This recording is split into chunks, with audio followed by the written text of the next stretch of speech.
Welcome into DC On Screen, episode 369. We're going to be talking about the Flash 319, the Once and Future Flash. I'm your host, David C. Robertson. This is my co-host, Jason Goss. Hello!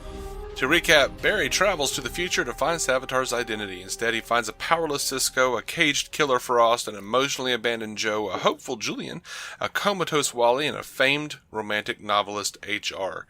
Barry, the reassembled team, minus Caitlin, and the extremely unhopeful future Barry, fight Mirror Master and Top in the name of morality. Then Barry returns to the past with a USB that may have some answers about Savitar's identity. We see that Barry will be there for Joe in the end, but that Killer Frost immediately pledges her loyalty to Savitar when the armor is removed and his identity is revealed. Listener Matthew Ryan Cronin says he has some logistical problems with the opening scene of The Flash this week. He says, number one, Cisco uses vibe powers to throw Killer Frost across the room.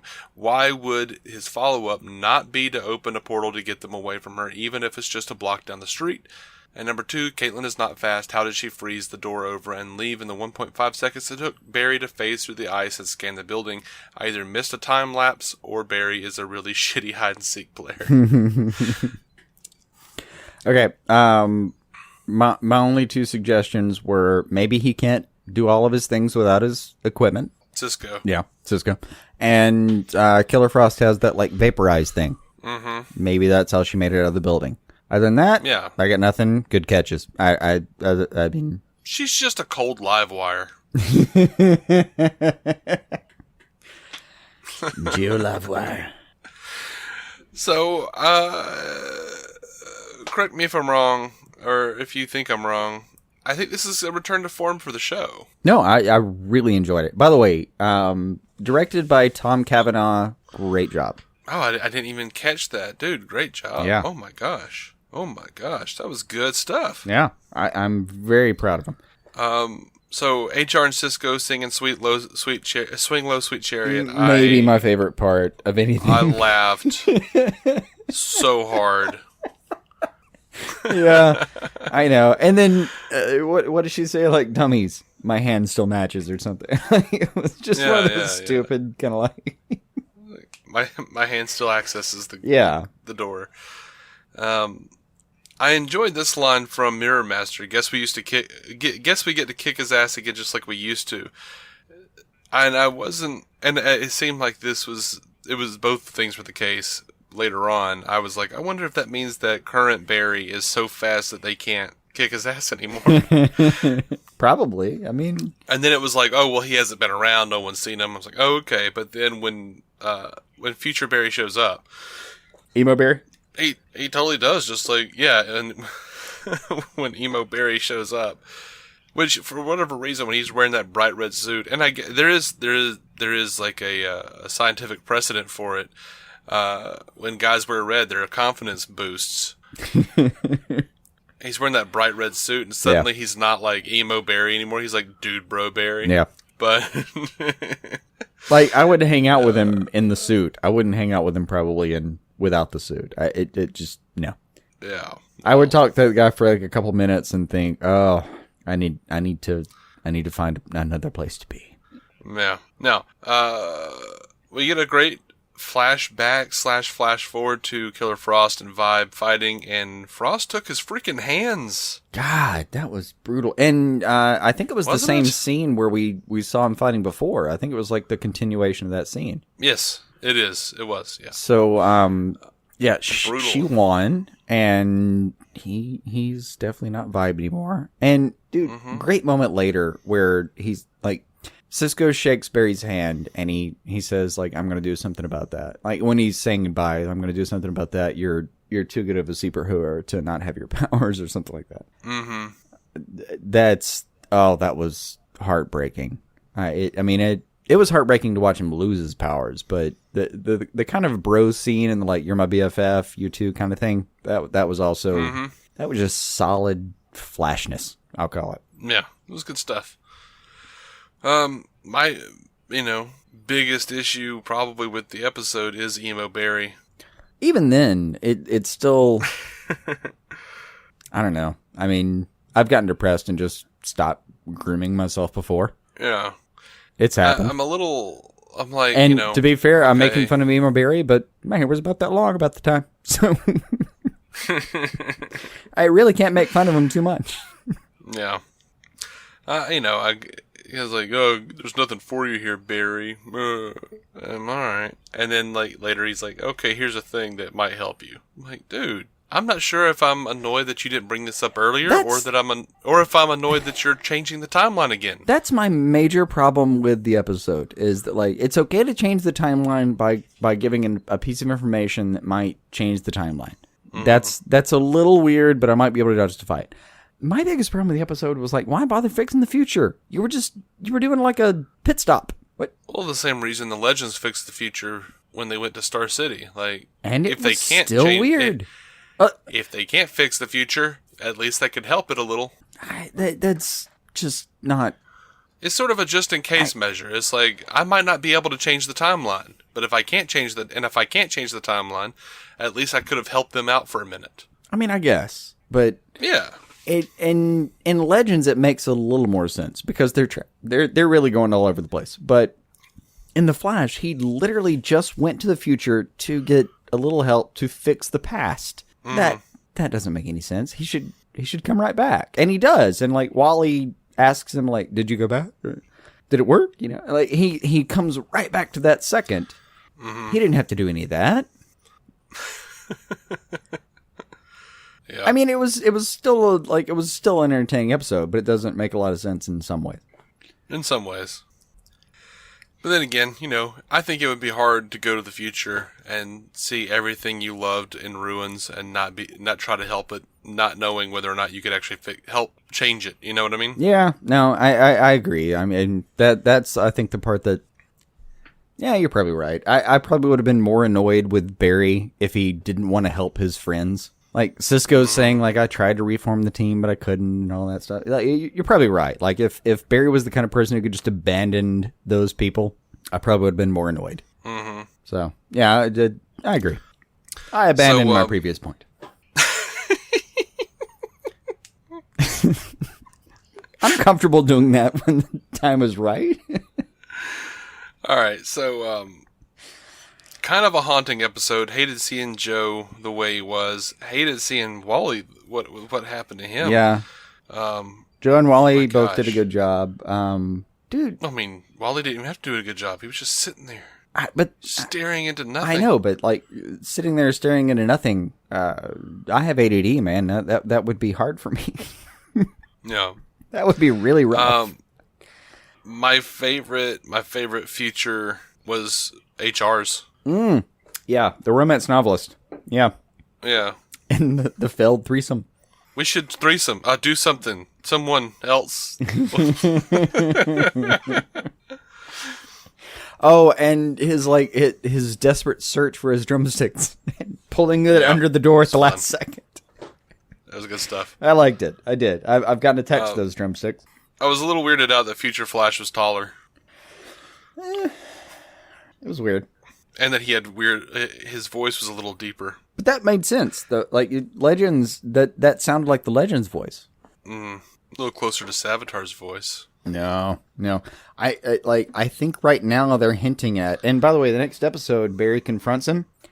Mm-hmm. And the promo has Savitar like unveiling his armor and actually like showing Barry who he is. So I think next week we get to find out who Savitar is. All right. So who do you think Savitar is? Dude, they were setting up Joe this episode. I don't feel like it was Joe. They were setting up Joe this episode though. Hard. How so? Well, they do so much with Joe, and like, hey, Iris does this huge bit in the beginning about, will you, be there for my dad? Will you be there for Joe if I'm gone? There's a lot of pictures of him. There's him in the cemetery. Like, he's the one who's lost the most. Like, I felt like there was a lot of foreshadowing for Joe. But yeah, but knowing Barry, knowing the show, yeah, they're screwing with me. I'm just, Joe and Future Barry seemed to be okay at the end of that episode. Of course, for Barry to become Savitar, it would have to be after 2024. Yeah, just that there was so much placement though on Joe not. how to put this, not being available. Like Joe was the most broken one out of this somehow. Mm-hmm. Even short of Barry. Now, I don't think it's Joe, because I'm pretty sure when they did the flashback and showed him getting the powers from the Philosopher's Stone, I'm pretty sure that was the back of a white dude. I might be wrong. Maybe they fudge it a little bit. I don't know. It could be. And I thought about it though, but there's no reason, like, just because Joe's there in 2024, God, that feels weird to say. See you in a few years, guys. Just because he's there, it doesn't mean he can't have traveled back and forth. Like, if he is Savitar, he could have just popped back. No big, no big deal. Well, the newspaper headline has not. I mean, the byline has changed, but Flash still disappears in 2024 in the Crisis. Yeah, but now couldn't that be him running back in time, becoming the bolt of lightning that turns himself into the Flash? Therefore, he created himself. Therefore, he's Savitar. That's also him trapping himself in the Speed Force. I don't know. All of that would be possible. I just wouldn't see why he... Well, no, it wouldn't be him trapping himself in the Speed Force, because 2024 Barry's already done that 4 years prior. Yeah, I just... like, all of that would be possible. I just can't see why he would... There was so much violence before that. I don't see what the point would be. I don't know. It's Why would he drag himself across town and slam his head into things? Because he has to create himself. He has to make himself Savitar. It's like, now, okay, first of all, like, most fans seem to think at this point that it's Ronnie Raymond, because why else would Caitlin react the way she did in this new episode? Yeah, no, she seems to immediately be on board. Mm-hmm. But I also don't like that either. Like, she doesn't. I don't either. She doesn't get on board. Like, it's her ex-fiance. It feels like she should, like, go hug him, not just say, "I'll follow you." Right. I think... Does that make sense? I mean... Yeah.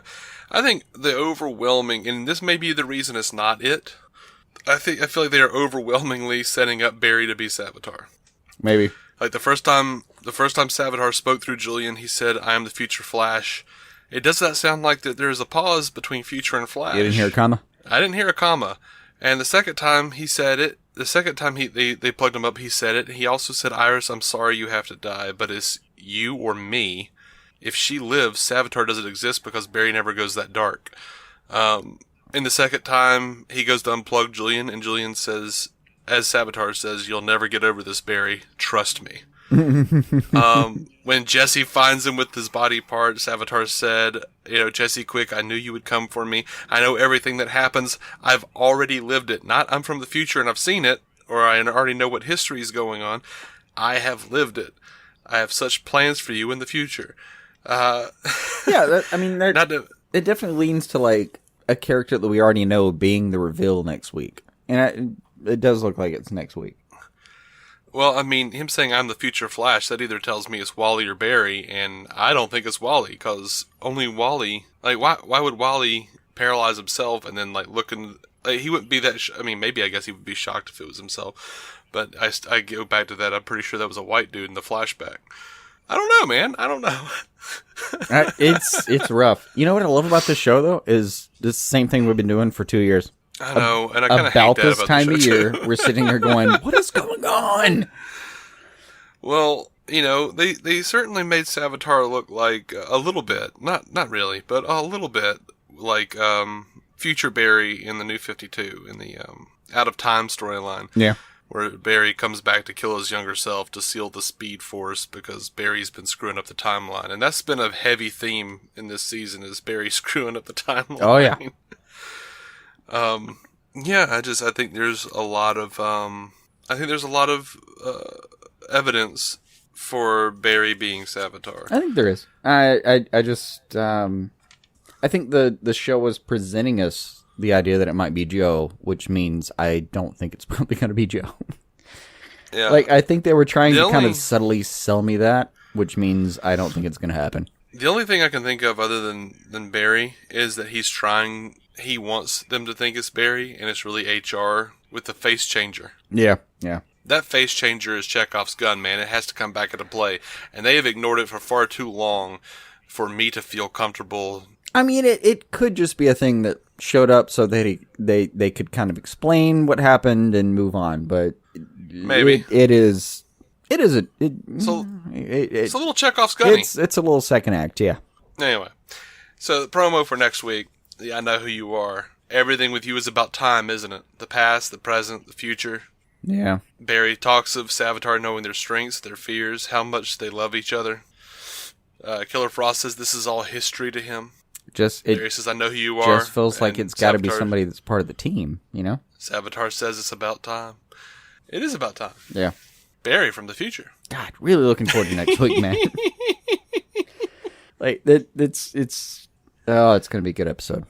Yeah. We gotta be done with this episode now. Yeah, we're gonna pull out. But, congrats to Tom Cavanaugh though on this episode. That was fantastic. Yeah, fantastic. And I don't know.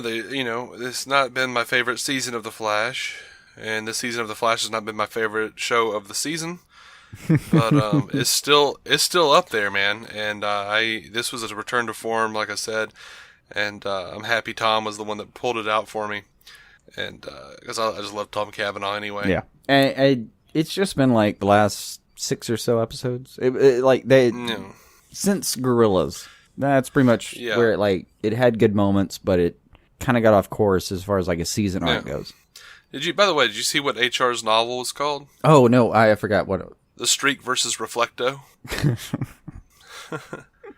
Which maybe I think we're meant to believe that that's a thing. It's like, oh, well, that's like, Flash and Mirror Master. Mm-hmm. Is it? Or is it the Flash and Savitar? Reflecto, baby. Reflecto. I gotta admit, I assumed the first. Mm-hmm. Anyway. And who knows if that war that was coming for Captain Hunter and the crew was really about the Dominators. Who knows? 2056, Barry might be saying, hey, man, you can't trust me. I'm Savitar. Right. Anyway, moving on. Every episode is at dconscreen.com for free because that's how we roll. We're going to be coming right back with a review of the new Arrow episode 519, Dangerous Liaisons. And GiantSizeTeamUpNetwork.com for our network. And 205-259-6331 to call and leave us a voicemail. Whatever you talk about, we'll throw it on the appropriate episode. And until then, keep some DC on your screen.